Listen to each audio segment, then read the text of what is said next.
And we're talking NFL Week 1 picks coming right up on today's edition of the Dow Mafia Report.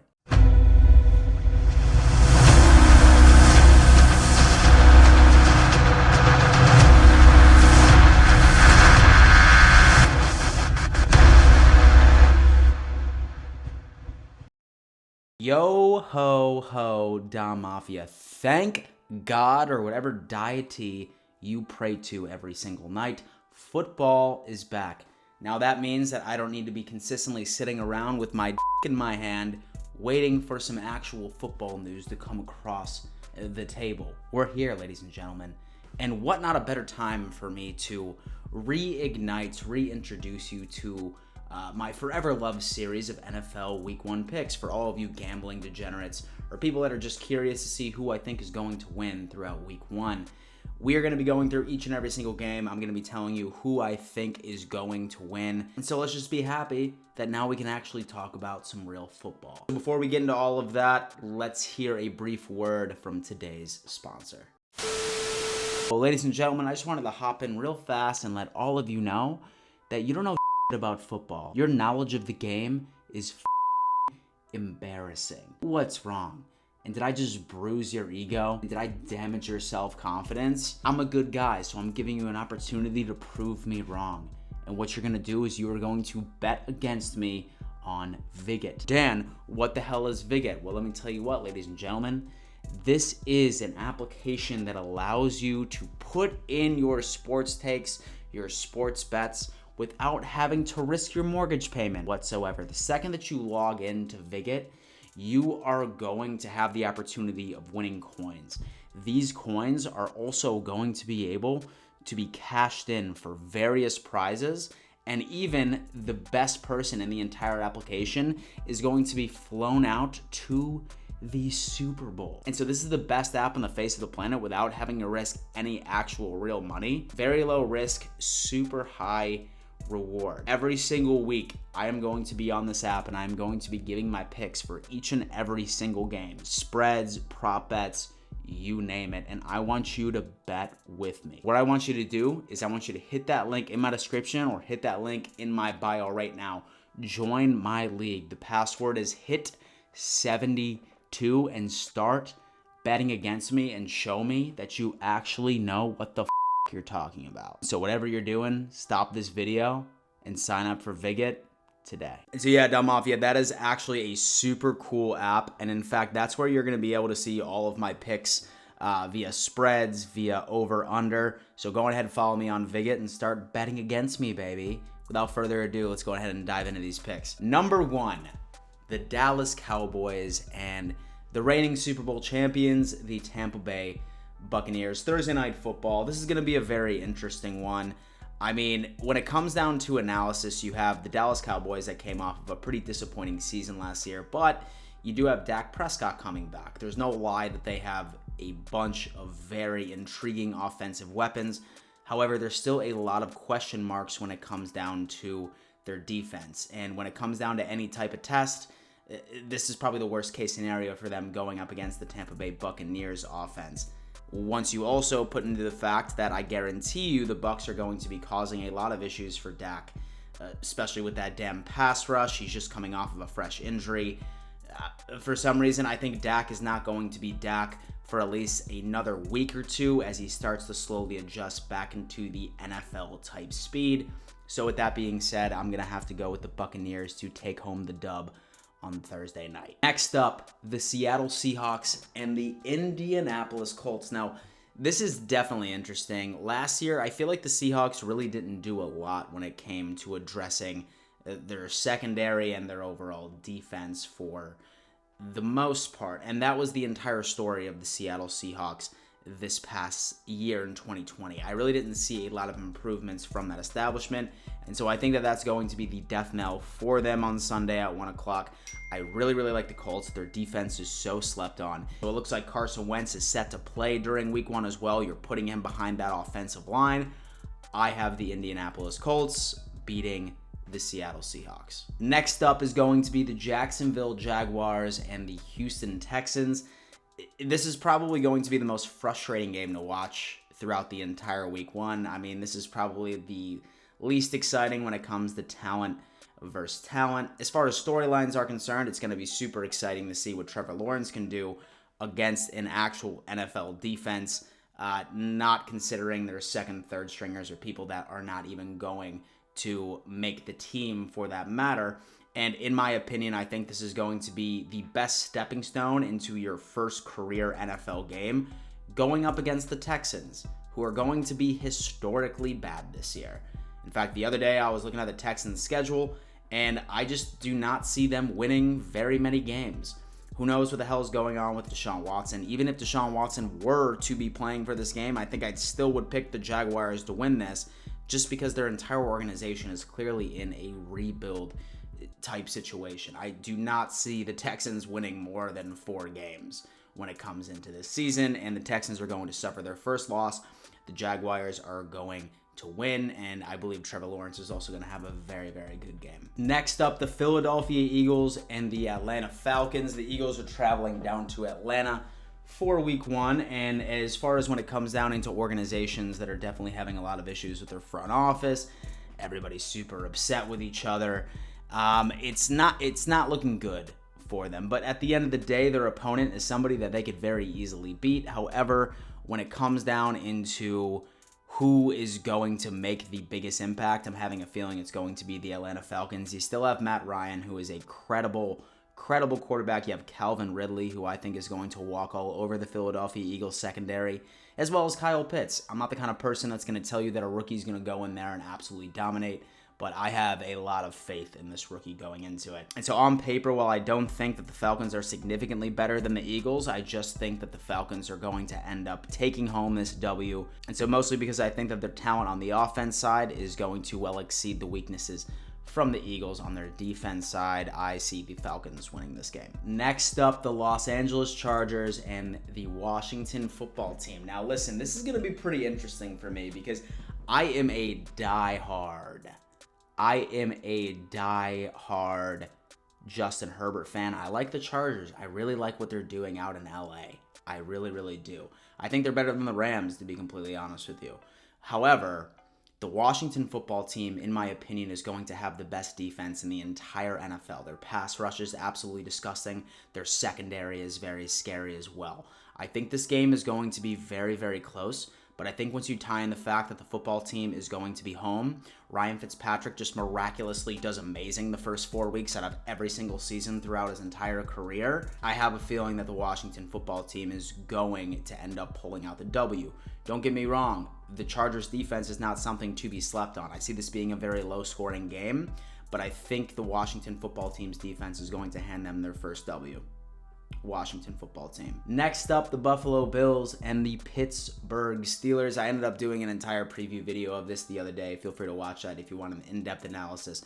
But at the end of the day, I feel like there's way too many mismatches when it comes down from the Buffalo Bills offense to the Pittsburgh Steelers defense. It looks like TJ Watt is not going to be starting due to a contract dispute. There's also several other key pieces on the defense that won't be there, including somebody from their defensive line. Devin Bush will be back. Very, very scary. Don't want him to be out there. It's going to be a hard-fought game, but I think the Buffalo Bills' offensive attack is just going to be too much for the Pittsburgh Steelers. I think that it's going to be too much for just about any single defense this entire year, but obviously, and so completely objectively, I believe the Buffalo Bills are about to win this game. Next up, the San Francisco 49ers and the Detroit Lions. I mean, honestly, ladies and gentlemen, spoiler alert, I do see the San Francisco 49ers pulling this off. The San Francisco 49ers, I would say, are probably one of the many teams that I am anticipating to do very well this year that didn't have too much of a spectacular season last year. Everyone knows the 49ers ended up suffering significant injury. A lot of those players are coming back. I'm really excited to see what that defense is going to do. And then I also want to see what Jimmy Garoppolo is going to do now that they essentially ended up saying that they didn't believe in him because they ended up drafting Trey Lance in the first round last year. I have a feeling that he has a massive chip on his shoulder. I have a feeling that this is going to be the perfect game for the 49ers to get back into their groove. So against the Detroit Lions, who are significantly struggling. And so they have Jared Goff as their quarterback. Their defense is definitely suspect. The rest of their offensive weapons are So this team is clearly in a rebuild for, I would say, the 20th time in the past consecutive years. And so I see the 49ers end up easily walking away with this W. Next up is going to be the Minnesota Vikings traveling to Cincinnati to go back up against Joe Burrow right after a fresh-ass surgery and behind a still pretty mediocre offensive line. So I do believe that this game is about to be a lot closer than a lot of people might expect. I really like the young talent on the Cincinnati Bengals offense going up against the Minnesota Vikings. Still a fantastic defense from that area, but unfortunately, I just have a feeling that the Cincinnati defense is not going to be able to contain Adam Thielen, Justin Jefferson, Dalvin Cook, and Kirk Cousins at the end of the day. This is probably, I would say, going to be almost a positive Vikings W. However, I do see Joe Burrow making some plays with some of his younger weapons, and I see it being a lot closer. However, I do see the Vikings coming out on top. The Jets and the Panthers, which I just so happen to think is going to be a very interesting matchup. The first revenge game, if you will. The Jets are traveling down to Charlotte to play their ex-quarterback, essentially a dude that they told to fuck off, and they were moving on to the draft to go get Zach Wilson. I see the Panthers actually ended up winning this game. You know, all bias aside, I know the Jets are in the AFC East. I like the fact that they ended up picking up Saleh, who I think is going to be great for that organization, but they're still very, very young, dude. They are significantly young. I know that they made a bunch of investments right in the offseason, not to only their offensive line, but also their defensive line. Unfortunately for the Jets, with Dunlap going down, that's going to absolutely suck and completely made them go 2 steps backwards. I think the Jets can make it competitive, but at the end of the day, I feel like the Panthers are just set up for victory in this specific matchup. I'm really rooting for Darnold. I was always a fan of his, and now that he is in a completely different conference and division, I am going to feel completely fine rooting for him. I always love seeing somebody stick it to somebody who didn't believe in them. I just have a feeling that the Panthers are about to walk all over the Jets. And so the Cardinals and the Titans, if I was a gambling man, I would say that this is probably about to be the highest scoring game the entire week 1. I mean, you're looking at 2 absolutely electric offenses. The Titans obviously adding Julio Jones. Of course, you have A.J. Brown and, of course, Derrick Henry. And then the Arizona Cardinals, who are absolutely stacked on just about every single position in the offensive scheme. Both of these teams, this is about to be a damn shootout. I have a feeling Derrick Henry is about to have a damn game. I think Julio Jones, A.J. Brown's about to ball out. Same thing from the Cardinals' perspective with DeAndre Hopkins, maybe even A.J. Green. I feel like a lot of these guys, this is about to be a damn shootout. And if you bet with me on Vigit, I guarantee you that I'm probably going to be picking the over on this game because I just see this being ridiculous. As far as a winner is concerned, this is legitimately a flip of the coin for me at this point. I'm going to have to go with the Titans. And at the end of the day, I really think the winner is going to be determined by who wins the coin toss. Let's put it that way.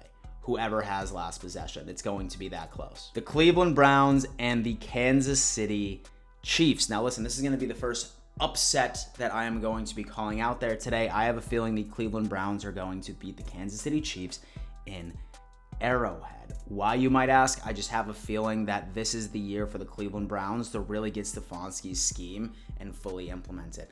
I love their running attack. I really love the fact that Baker Mayfield is able to control games, manage games. Jarvis Landry, Odell is going to be back. And they basically almost beat the Chiefs last year in the playoffs. I have a feeling that there's going to be a big chip on their shoulder. I think that they're going to go in there, and I think that they are going to hand it to Kansas City. Don't get me wrong, I'm not seeing a slaughter or anything like that. It's going to be a very competitive game, but I see the Cleveland Browns coming out on top. And Mahomes is still going to do Mahomes things. He's going to connect with Hill. He's going to connect with Hardman. He's going to connect with Clyde Edwards-Helaire, Travis Kelce. It's going to be a fun game to watch, but I have a feeling that the Cleveland Browns are going to be winning this game. The Dolphins and the New England Patriots. This is going to be a very intriguing game to watch, especially since this is an AFC East matchup that I will be paying close attention to. And so I do see the Dolphins winning this game just because of the fact that they're ending up putting Mac Jones into his very first start as an NFL starter, and he's going up against a pretty damn good secondary. I'm not going to lie to you.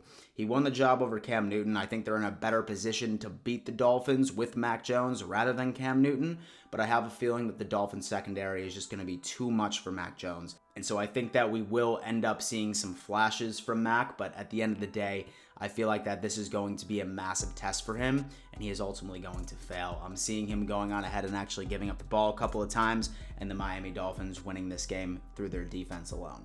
Regardless, I do see the Pats end up stepping it up throughout the rest of the season, but I think that they're going to have a little bit of rust to be knocked off, and so especially since their system is completely new from last year. The Denver Broncos and the New York Giants. I would say, honestly, I mean, this is probably the second most boring game next to the Jaguars-Texans game that is going to be going on during week 1. And so as far as this is concerned, we're looking at a Daniel Jones versus a Teddy Bridgewater type matchup going into this. There's some pretty interesting pieces on the Broncos side. There's some pretty interesting pieces on the Giants side. If Saquon Barkley ends up coming back and plays week 1, I really don't anticipate his load being significant, especially since he ended up coming back from a pretty significant injury. So some might even argue that it was a bit too soon.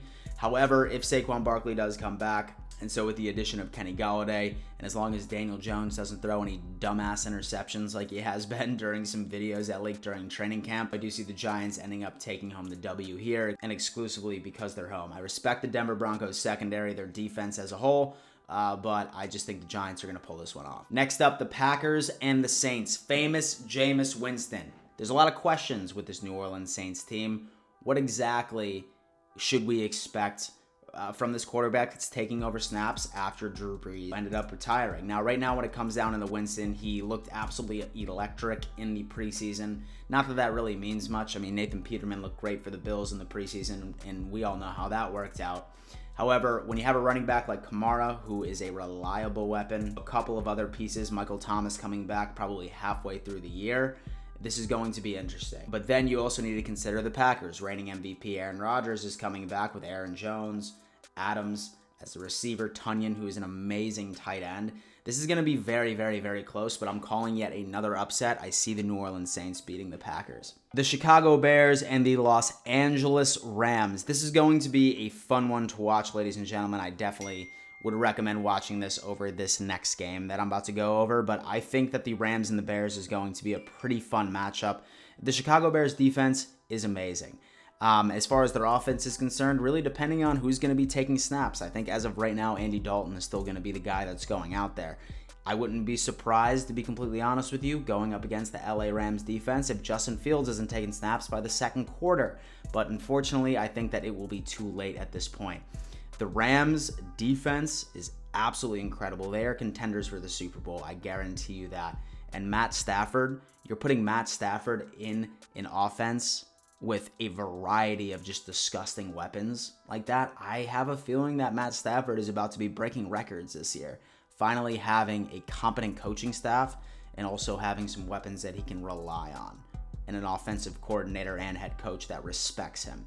So from that point, I do see the Rams end up winning this game. I think it's going to be a pretty tight defensive battle.